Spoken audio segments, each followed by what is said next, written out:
The armed forces of Russia and Ukraine reported updates from front line. The gunfights continued in some places June 13th. На Краснолиманском направлении в районе Серебрянского лесничества. The movement of a platoon on infantry fighting vehicles of the 67th AFU Mechanized Brigade has been uncovered in Krasny Liman direction near Serebryansky Forestry. A strike by the Army Aviation of the Center Group of Forces caused significant losses in personnel and equipment of the enemy.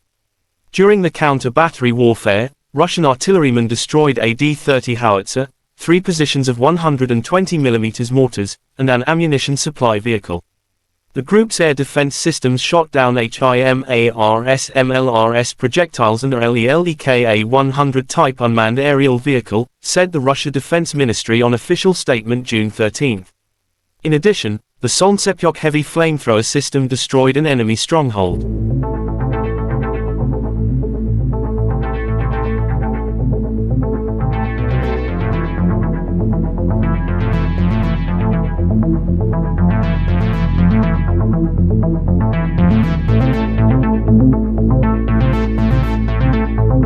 The Russian Federation Defense Ministry spokesman Lieutenant General Igor Konashenkov said in total, the armed forces of Ukraine lost 442 fighter jets and 238 helicopters, 4,585 unmanned aerial vehicles, 426 air defense missile systems, 9,939 tanks and other armored combat vehicles.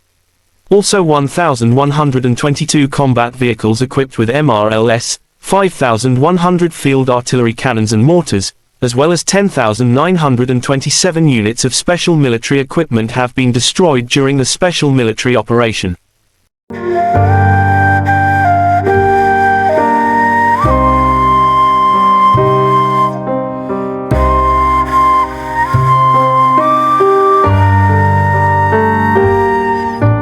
The other side from Kyiv, the Ukrainian armed forces in an official statement June 14, said Russia lost 680 soldiers in a single day, including 8 tanks, 11 armored personnel carriers, 17 artillery units and 15 drones. In total, Moscow lost 217,330 servicemen since their launching full-scale aggression into Ukrainian territories. Russia and Ukraine conflict has been lasting for 477 days. There is still no peace settlement between two sides. Сучасні винищувачі. Коли буде фізично обмежена нашим повітряним щитом російська здатність бити по наших містах і селах, тільки тоді держава-терорист зрозуміє, що у миру для всіх українців і у програшу для Росії немає альтернатив. Друге – це знищення основи для терору, для виробництва державою-терористом нових ракет. На жаль, Росія досі має можливість отримувати критичні компоненти для виробництва ракет, які створені компаніями з різних країн світу, в тому числі компаніями з деяких країн-партнерів.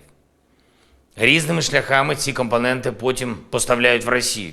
Terima kasih sudah nonton. Jangan lupa like, subscribe, dan share ya.